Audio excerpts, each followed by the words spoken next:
Hey guys, Kate here. I'm super excited to share this awesome guest with you today. Today I am interviewing Cassie Uhl, who is the lead goddess at ZennedOut Jewelry.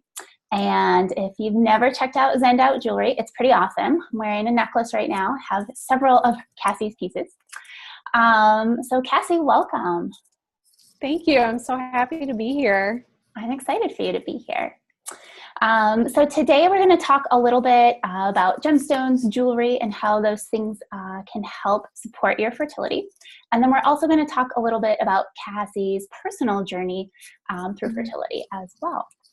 So Cassie, why don't you start by introducing yourself? Tell us a little bit about you, a little bit about ZennedOut.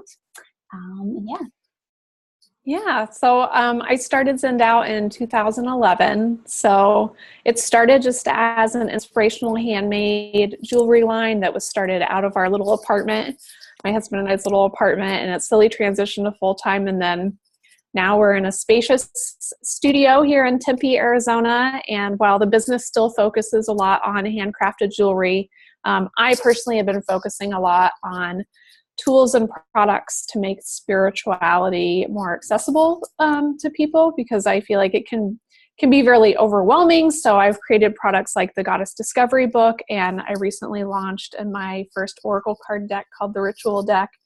That's just all about kind of like getting into, just giving you the tools you need to start your spiritual journey or continue it in a not so scary way. So it makes it a little bit easier to jump in. Awesome. And you've got a great blog too. You've got tons of awesome resources on there. So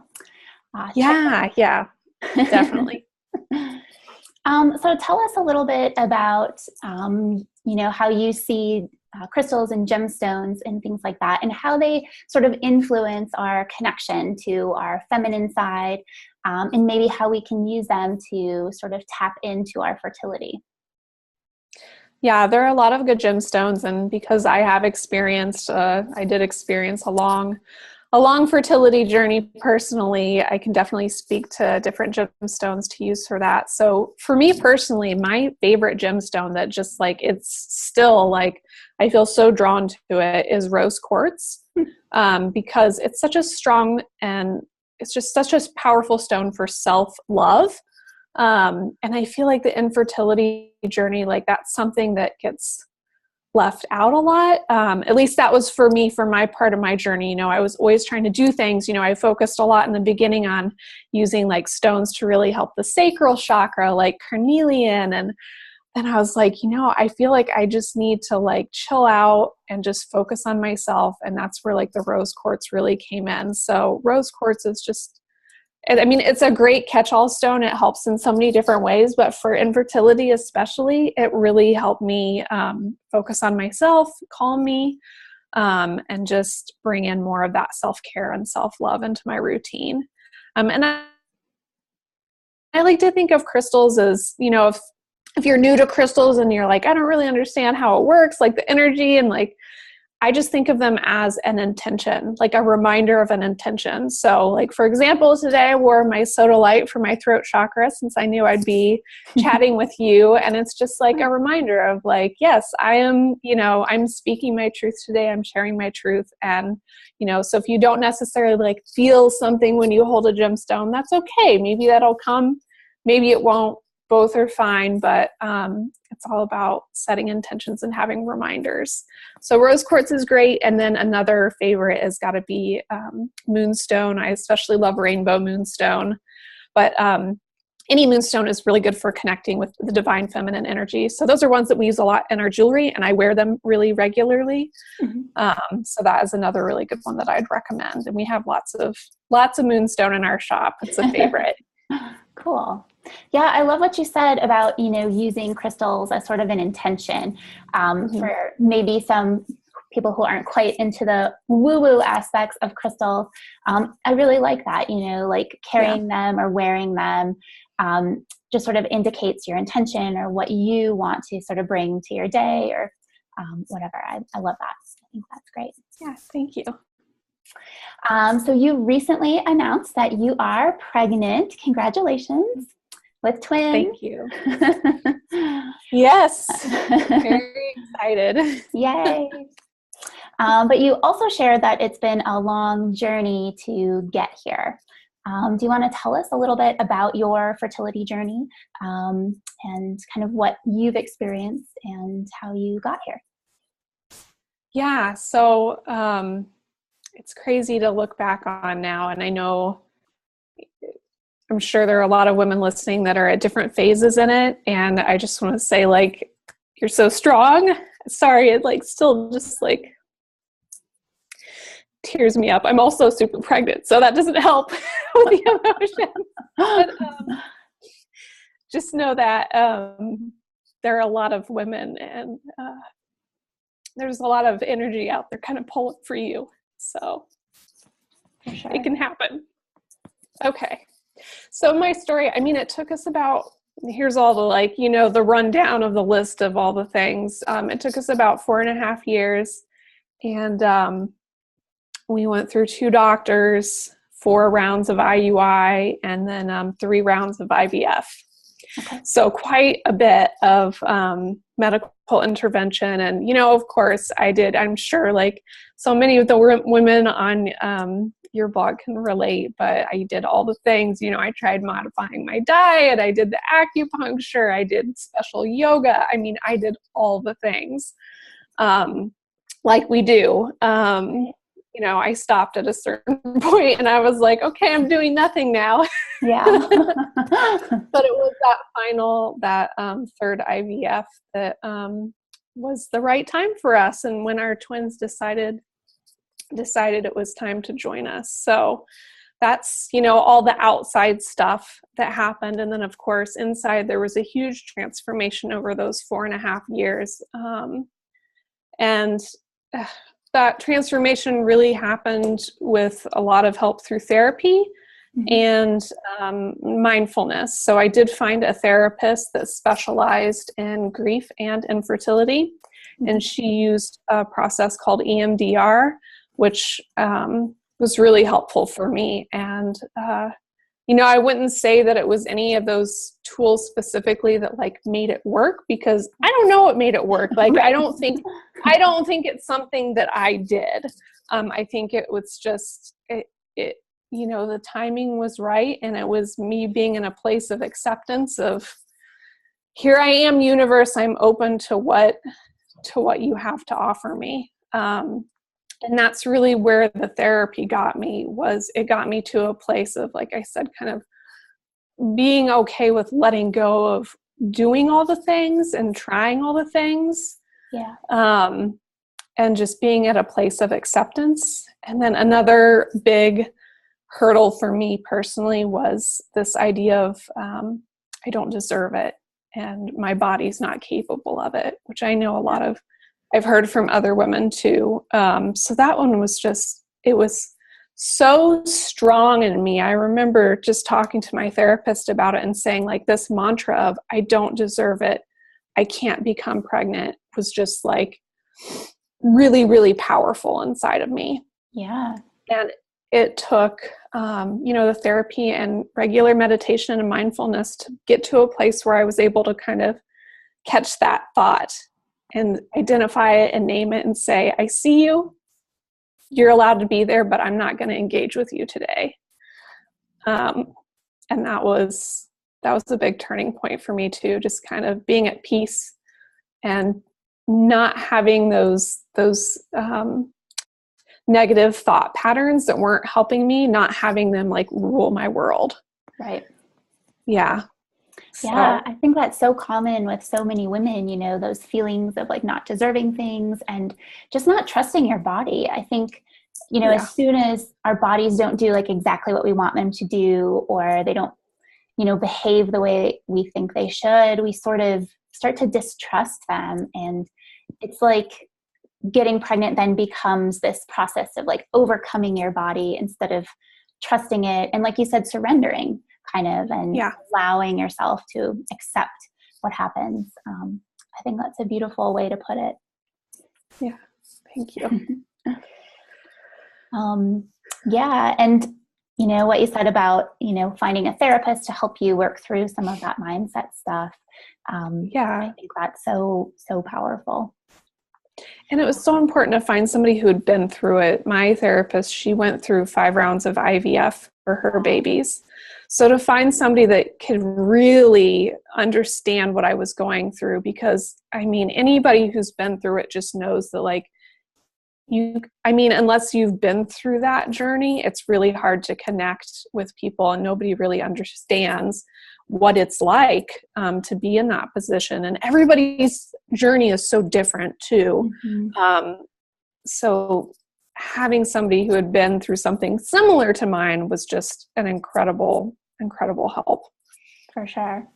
Yeah, I think it's, really isolating too for a lot of women, because, your friends just got pregnant in 5 minutes, and nobody really understands the complicated emotions, but also just the toll it takes on you, on your body, on, your mind, just that constant up and down every month, that expectation and then disappointment. And I think that's really hard for a lot of women to struggle through alone. So yeah, I think finding someone who really gets it and understands is so awesome. Yeah. Cool.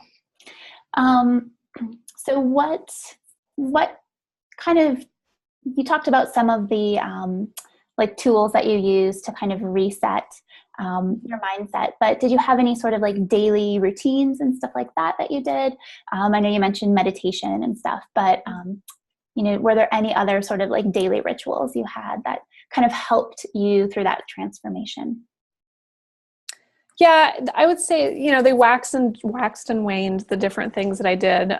Daily meditation, again, that was very important. It still is for me today, but especially during that phase it was. And then I think just in general, just getting to a place, like I said, I spent a lot of time doing things with the intent to become pregnant. And there was a shift kind of halfway through the process where I was like, I'm going to start doing things for me instead. So just doing little self-care things like taking baths regularly. That's, just anything that you love, but that's something that I love. I remember I love altars, and I had this new little display box thing, and I was going to make a fertility altar. I was going to make an altar for my unborn babies. And then I was just like, you know what? F that. I'm making one for myself. Oh, I love it. And I remember being so proud of myself too, and telling my therapist, and I still have that altar. And I was just like, it was a huge awakening time for me. So having that altar where it was kind of like my self-care space, and it was somewhere where it was visible and I could tap into that energy whenever I wanted to. So I would see it every day, and it was just a constant reminder of what am I doing to take care of myself and not try to control these outside factors that I clearly have no control over. Right. So that was another big one. Yeah. I love that. Yeah, I think, for some of my clients, we talk about different things you can do mindset wise, or, food wise, or things like that. But a lot of times the shift happens when they really start to do it for themselves, for their overall health, instead of just for having a baby. And I see that shift happen. And it's like, we finally see ourselves as worthy of all this self-care and stuff, not just because of a baby, but because we're worthy as women as well. I love that. I think that's really beautiful.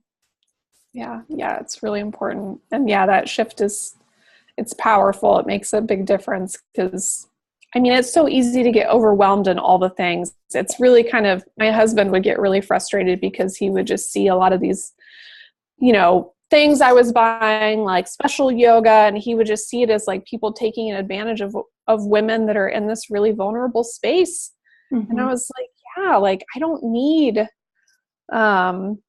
and not to say that some of those tools don't have a place, like maybe yoga for infertility will help some people, but when for me, it became this thing of like, I became really angry at these tools because I would keep doing them and keep trying and they weren't working. And I became really resentful. Right. And it was when that resentment came in that I was like, you know what? I don't think this is the right path for me. Right. Yeah. to be on. Yeah. Yeah. I think, there are so much stuff out there and, some of it's helpful, some of it's not. And I think it's really overwhelming to like sift through all that stuff and figure out, like, are these supplements helpful or are they a bunch of crap? And oh my gosh, so many supplements. So many supplements. And I think sometimes, you just feel like you're doing all the things, but it's still not making a difference. And, I think learning to trust yourself and your gut and what you need, like if that's stopping everything, or, like really listening to your body, to your mind, like, what do I need? Like, do I need to slow down and like stop all this stuff? Or, I think that intuition is valuable and important, especially in that place of overwhelm, which is so easy to get. Yes, definitely. Yeah. For sure. So, how would you say you feel now, pregnant and approaching birth? Has this sort of like transformed your relationship with that body trust? I know you've done some mind work around that, but how has that evolved as you've moved through your pregnancy? It's so strange. I mean, I think it's one of those things that I'll never forget the moment that I found out. And I was just like, I could believe it because I was at this space where I was like, I'm turning it over. Like, I know this can happen for me, but it might not be what my journey is. But it was still just like unreal feeling. Yeah. And it felt like that for a while. And I would say now that it's like, so I can't like, my belly's really big and I've got like all the thing, I've got the heartburn and nursery's almost done. And, I think the biggest shift for me has just been this incredible gratitude for my body and for myself. Like I said, for having the strength. I'm going to get choked up again.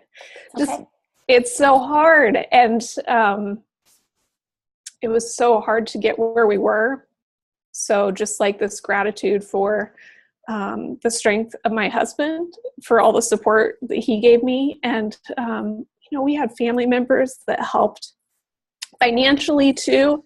So just so much gratitude that like this, like kind of community and like my ability to, look deep within and work on myself.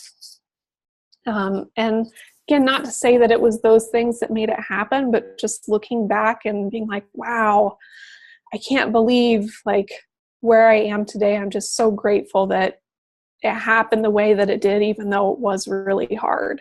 Right. And just other than that deep gratitude, just so much excitement. I mean, we're just so excited. And to have two, like, it's so funny. People are always like, and it's a girl and a boy. So people are always like, oh, you're so lucky. And I'm always like, oh, we paid for it. Don't worry.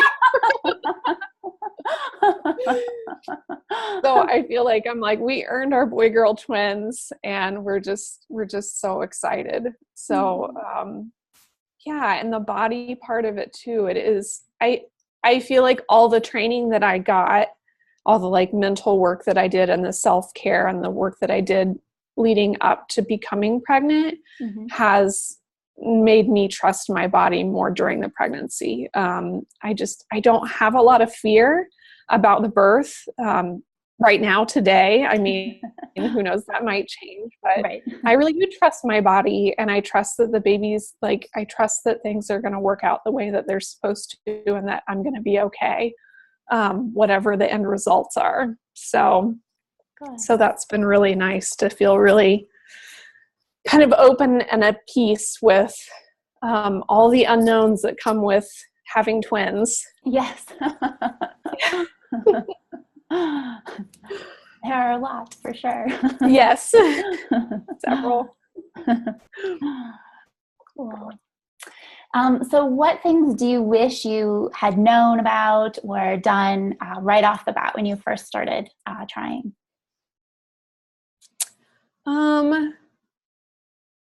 Yeah, I mean, I think one of the hardest things for me was just how physically challenging IUI and IVF is. And I feel like the doctors, they don't really, at least the two doctors that I worked with, they really they almost underplayed how physically demanding and how painful some of the procedures can be.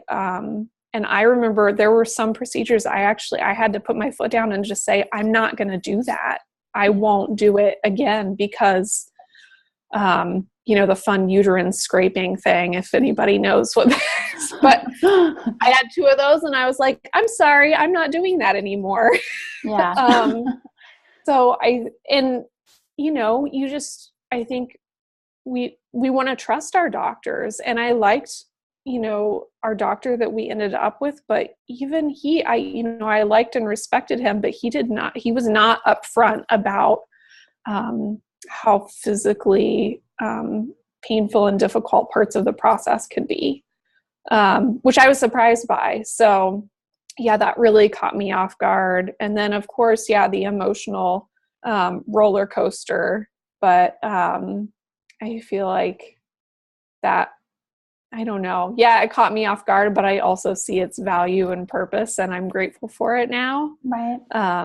So, yeah. Yeah, I think it's true, about the physical nature of all these procedures and tests even. I think a lot of times doctors do downplay them. And, it's also when people are working in your, uterus and stuff, like that's invasive. Yeah. So, it's also emotionally difficult, I think, to go through some of those procedures too. And I do think that's something that, doctors just pass by a lot. And, one thing that I really, encourage my women to do is to make sure that they feel respected and heard by their doctors. Because I think if you don't feel listened to, it makes it just so much harder. So I'm glad that you switched doctors and you were able to sort of advocate for yourself and say, no, I'm not doing that. Because I think that's something that a lot of us as women are scared to do, right? We just put 100% trust in our doctors and we're like, okay, well, he says that we should do that. But that's not always, the best thing because we're the ones who know our bodies and what we need. So I always tell my women, don't be afraid to fire your doctor and find one that you really trust. Mm-hmm. Yeah, that was what our experience was with our first doctor. We did not feel heard. I didn't feel heard. And we found somebody that really listened to us. And I do feel like that ultimately did make a big difference because he worked with us more one-on-one, right, as a couple and didn't treat us like a cog in a machine. So, it's definitely worth it to interview and find the doctor that's the right fit. And definitely advocating for yourself. And there are things in the beginning, I think I just got so used to it that I was like, there was a point where I was like, you know what? I think I can just be like, no, I'm not going to do this. And I wish I would have done that a little bit earlier. Just saying how necessary is this, this particular thing? And some things are, but some things really aren't. So advocating and just, trusting your intuition and letting your voice be heard for sure. Very important. So important. Yeah. Wear your soda light to those doctor's appointments. Yes, definitely. Yes. So what advice would you give women who are currently trying to conceive and sort of in that space of, frustration and emotional ups and downs? What would you tell them? The most important thing would be to find somebody to talk to. So for me, that was my therapist. I've connected with other women who are, really good at like building a community around them. And like, if that works for you, that's great.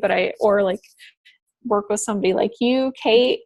But I just think like for me, it was invaluable to have somebody who understood what I was going through to talk to about what was going on in my mind and body, that understood. I don't think I could have made it without. I mean, it's not a go it alone kind of thing. Right. So it's just not. You got to have like a support network. So build that support network first and foremost. And then, daily meditation, even if you're not used to it, I mean, just try sitting 3 times a week for 5 minutes and focusing on your breath. That can really, that helped me a lot, become more aware of kind of the thoughts and things that were going on. And then just love yourself and take good care of yourself, because I think that's where it's at. Because none of the things that I did to try to fix it or make it work or make it happen, they didn't work. It was in that releasing and letting go and trusting and loving myself is where I found the peace. It's not where I found the answers and but it's where I found the acceptance and the peace. And that's half the battle sometimes, is getting to that place where you have that acceptance. Yeah. Oh, and one other small thing that I wish I did on all of my other transfers, my last transfer, my third transfer, I made everybody in the room be quiet, because there's, the doctor in there, the husband, there's always like 3 or 4 people in there. And I had my earbuds in and I did a meditation, and it was like it was the most pleasant transfer experience that I had, because my other 2, like the first one, you're just terrified. You're like, what is going on? And the second one, my uterus wasn't behaving. And the third one, I was like, I'm just going to do this meditation. And it was like so pleasant and over in like lickety split. And I was just like, oh, this is like, I should have been meditating through all of these procedures. So guided meditation for your transfers. That was another thing. I just put my foot down. I was like, I'm doing this. So if you guys could all be quiet, please. I love that. I think that's Well, and then, if you're calm, it puts your body in sort of a more calm space to receive. And I think that makes sense, Yeah, for sure. Yeah. Cool. So tell us a little bit more about maybe some things that you have in your store that might help us in our fertility journeys, and where we can find you, and more info. Yeah, so you can find us at ZennedOut.com. You can follow us on Instagram, ZennedOut Jewelry. And we have, I love these point crystals. They're one of my favorites because they're just like an easy intention kind of setter, an easy reminder, but we do have them in rose quartz. So if you're kind of going through that, like a phase where you're having a hard time just loving yourself and loving your body and where it's at, like a rose quartz point necklace, definitely recommend. And then we've got all the rainbow moonstone things, like I said, which is great for just connecting to that really strong feminine energy. And then if you're looking for ways to just kind of like get more in tune with spirituality, self-care, meditation, definitely the blog. I've got lots of free tools on there, but my newest print products, which is the Goddess Discovery book and the Ritual deck, those are both really great products for helping you to just kind of slow down and tune in. Even if some of the topics are a little bit like scary or unknown, they're introduced in a very accessible way. So I definitely recommend those. Awesome. And we can find all those on your website? Yep. All of them at ZennedOut.com. Yep. Cool. Well, thank you for chatting today, Cassie. Yeah, it's been of fun. It's been an course. honor. And thank you so much for sharing your story. I think, for a lot of women, it helps to hear that there are other people out there dealing with the same Yeah. thing, and finding success. I think that gives hope. So Yes. thank you so much for You're sharing welcome. your story. Yes. I'm always happy to share it. I know I was always really happy to hear success stories. So I'm happy to share it and glad you asked me. Yes. All right. Well, thanks for tuning in, guys. I'll catch you later. Bye.